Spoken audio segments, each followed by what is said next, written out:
Hello again, Autism Nation. Thanks again for joining me on the Adult Autism, a Spectrum of Uniqueness podcast. And today, Jessica Pineau has agreed to join us and to talk about some autistic things and a book she has coming out a little later. And we'll talk about that toward the end of the podcast. But Jessica, welcome to the podcast. Thank you for having me. Of course. Nice to be here.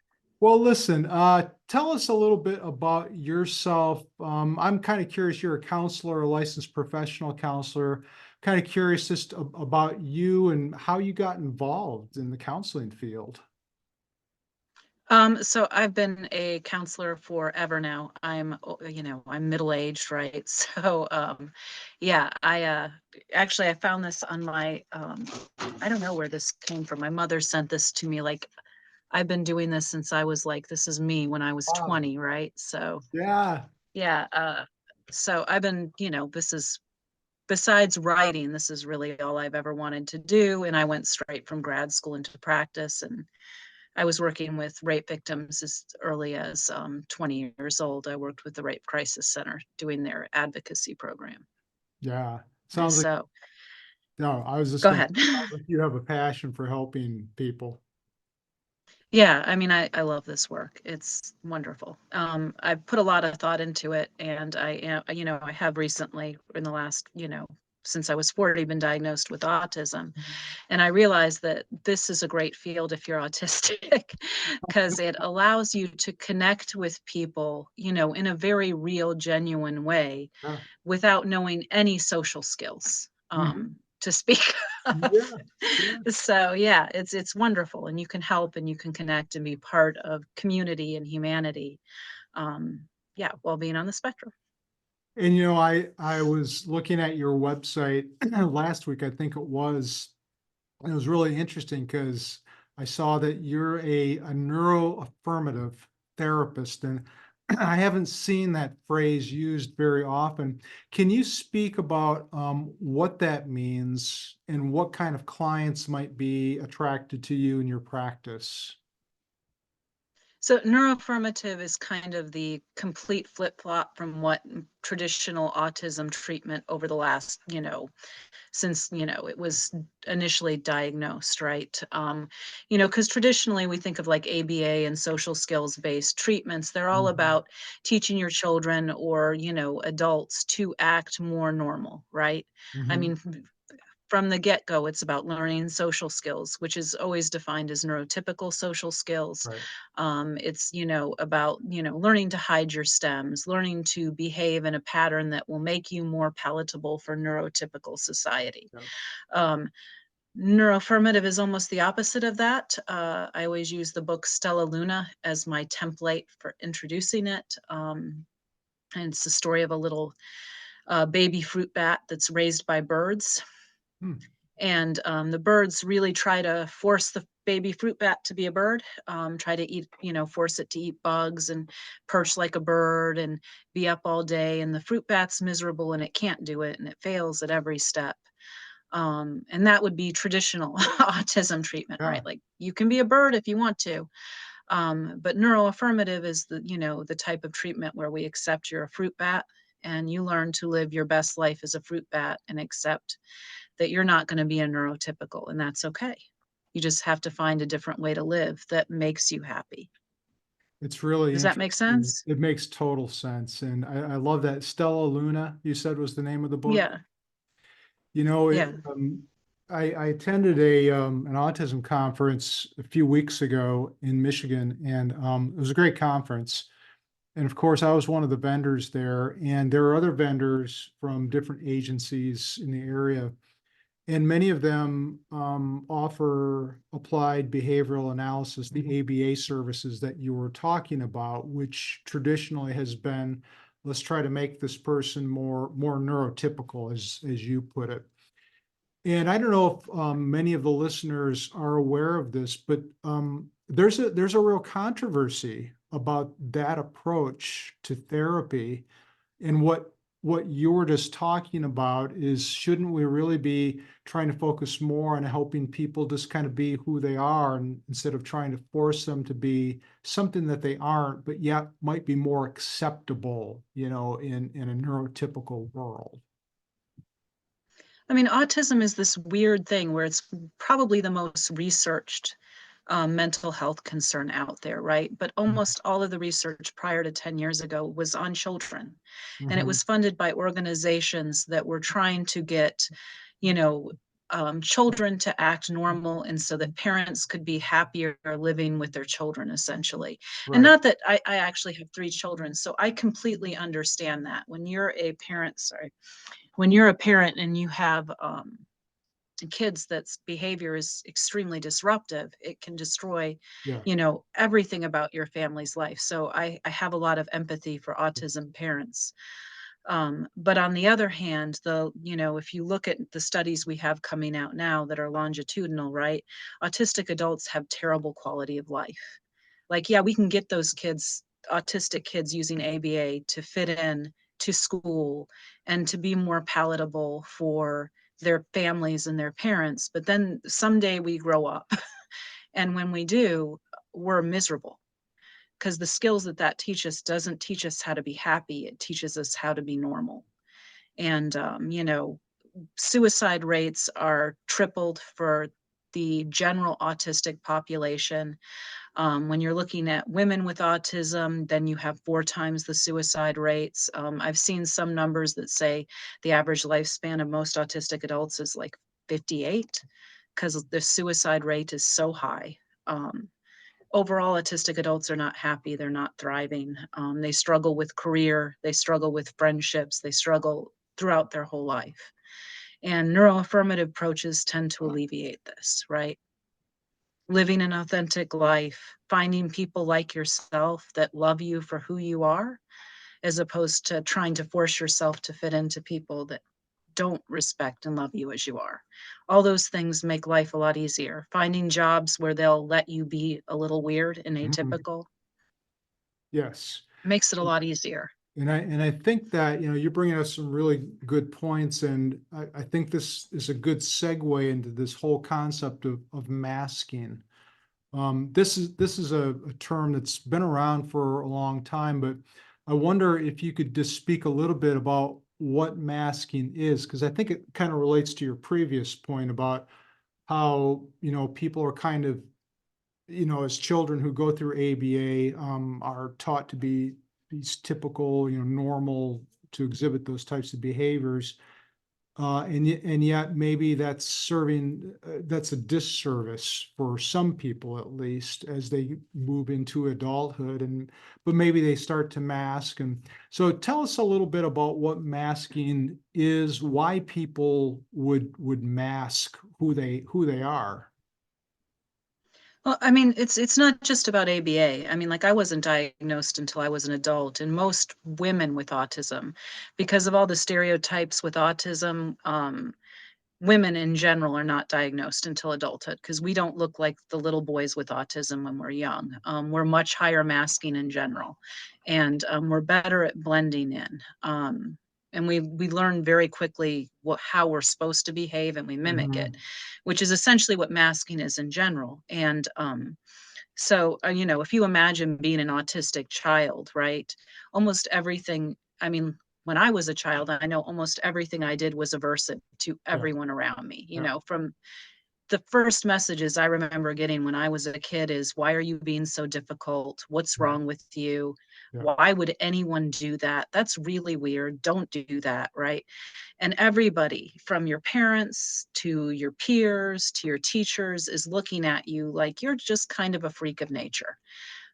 So you very quickly, if you're cognitively able, will start watching the kids that are acceptable around you and get positive reinforcement from their behavior and start mimicking it, which is what I did. I struggled with that a lot. It took me years to master masking. Mhm. But once you do, you get positive reinforcement. People aren't telling you you're a weirdo or a freak or making fun of you. Most autistic people are bullied heavily as children. So, you can alleviate some of the tension of the bullying, parents yelling at you all the time, and you pick up these behaviors. But the problem is masking comes with a tremendous amount of anxiety, because in order for me to successfully mask, for example, when I go out, and I still do it in certain situations because I have to, Okay. I have to constantly be watching the people around me. It's like walking on eggshells, right? Watching their faces, trying to figure out what they're thinking. Are they Sure. thinking I'm weird? Is this normal? What do normal people do in this situation? Because as an autistic person, you really don't know. So Hmm. you're like, is this normal? Is what I'm saying right now reciprocal conversation? I don't know. I've been talking too long, or have I not been talking enough? And you're constantly weighing these variables, and it's huge anxiety, right? Like, and it's Yeah. constant, to the Well, it point where, all, like, for me, when I was masking at my most, I I mean, I would keep all my social interactions down to like 2 hours or less, because after that I would be so exhausted I couldn't keep up with it. sure. Well, that was a good explanation for when you look at it from a childhood perspective that there's a lot of negatives that you get, a lot of negative feedback that you get, not only from your peers, but from teachers too, who, because you're not doing things the way that they want you to do them or how most kids will do these things. And it almost sounds like when you mask, it serves a positive function because now I'm not getting all these negatives from people, and I can just kind of blend in, and maybe my anxiety goes down a little bit as a result. And so there are some positive things that go along with that, but as you said, at a price, right? Right, because you have this huge anxiety that you always have to be on guard, because there's nothing that you're doing that's natural to you. That's Yeah. why I love the fruit bat analogy, because you're Mhm. you're a fruit bat trying to perch like a bird, and Yeah. it's very uncomfortable for you. But you know that people won't make fun of you or yell at you or be upset with you if you do it, so you do it in any case. So in your work with adults, do you recommend that they take off the mask? Or is it more situation specific? And I guess one of the other questions I'm really curious to hear about, what are the consequences of taking off the mask? I mean, these are big issues, I would think that these folks have to contend with. I mean, every situation's different. I mean, I had the ideal situation because I went to my mom at some point and I said, "Hey, a couple people have told me that I seem autistic," and she's like, "Oh yeah, probably." And I'm like, "Okay." So like everybody was like, "Yeah, you're just really weird." And Uh-huh. there was no like kickback, Yeah, and I work in mental health, so like most people are supportive, sure. and yeah, that's great, go on that journey of self-discovery. Uh-huh. So I have the ideal situation where I completely unmasked very quickly. But a lot of my clients don't have that. They have family that will be like, you're not autistic, it's all in your head, and Right. they Yeah. make it worse on them. Or they have jobs where if they unmask at Right. their jobs, they're likely to lose their job. Hmm. So they have to pick and choose the places it's safe, and I Yeah. think that's where a neuroaffirmative therapist comes in, because that's where you sit down with your therapist and you try to come up with a plan where you can be as unmasked as much as possible with safe people, but you're choosing the places where you still have to keep it on. And, maybe if you're in a job where you have to mask heavily, or in situations, how can you alter those situations so you have more safe places and less unsafe places, if that makes sense? It does, and it's so tricky, isn't it? Because on the one hand, many clients who finally get diagnosed want to be more authentic, which I think that you would attempt to do as a neuroaffirmative therapist, is that would be your inclination, is to help people be more of their authentic selves. But on the other hand, you have all these realistic, like the job. How, am I going to get fired if I'm my authentic self? So, boy, there are so many things to weigh there. Yeah, I mean, it's a maze and it's different for everybody. I think most of my clients, their favorite thing has actually been like the support group. We have a support group here. And what they like about it is you know, you get to sit down with other autistic people and see the different paths they've taken in their unmasking process, their stressors. You know, one thing we talk about a lot is meltdown and shutdown and burnout, which Sure. kind of dominates our lives because we don't have the same bandwidth as Yeah. neurotypicals. So yeah, having other people like yourself you can talk through all this with, and then you can be authentically yourself helps tremendously. So in your work, you run these groups for autistic folks. Do you find that they have some unique issues? I mean, besides the whole masking thing, are there other types of issues that they might have to contend with that maybe neurotypical clients might not have to deal with so much? Oh yeah, I mean we're we're completely different, I feel like. I mean, we're not the same at all. And Mhm. I think that's why I love the group so much myself too, because you'll sit in there and one person will say, you know how this feels? And everybody else will go, yes, yes, we Yeah, do. And we've never had anybody understand before, like, you know, the big sock debate. There's like a group of people that never want to wear shoes or socks because they're horrible and they make your feet feel weird. And then there's a group of people that get upset if they don't have them on at all times. And you know, we can actually, you can talk, because everything that an autistic child has, an autistic adult has, we've just learned how to either hide it or live with it more. that's So all got the same issues that children have, we still have: meltdown, shutdown, sensory sure. issues, overwhelm, hyperfixations. Actually, a lot of groups end up being about hyperfixations. All Okay. those things we still have. We just sometimes are better at hiding them. It's gotta be so validating to be a person, an autistic person amongst autistic clients and a autistic therapist too, knowing that these people in here get me. They understand me Yeah, because yeah. everybody's kind of going through the same thing. And so it sort of helps build that feeling of unity and it's us and that's got to be a great feeling for those and for you, for you to be able to see that and to help people with that as well.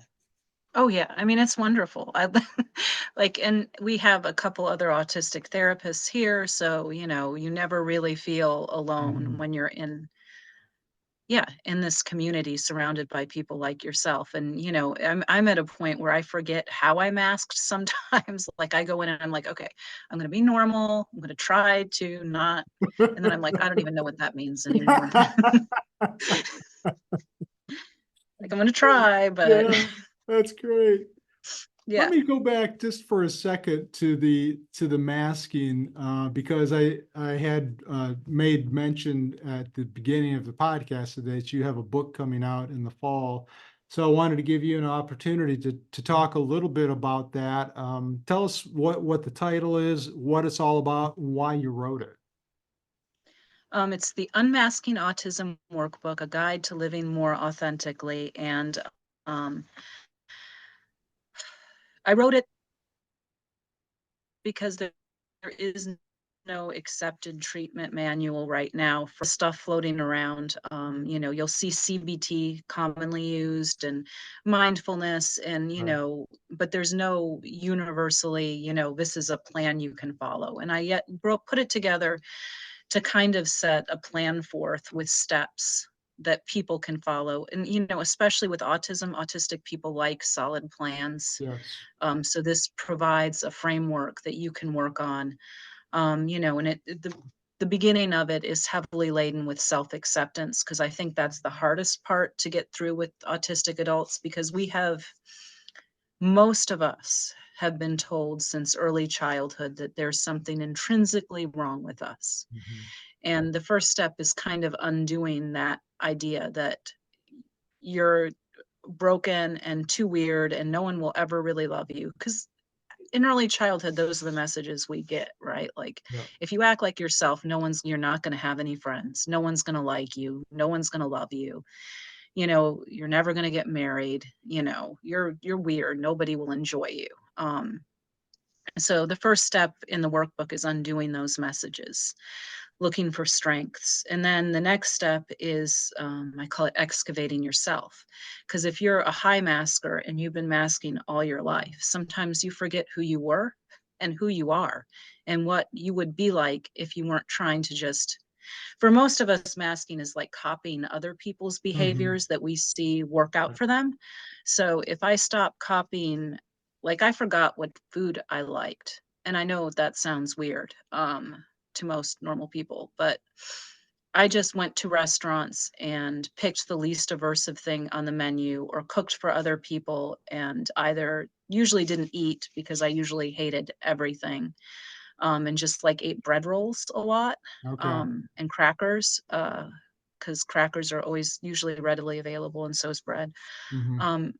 So trying to like make a stance that I'm going to try to find food I actually enjoy eating, Okay. right?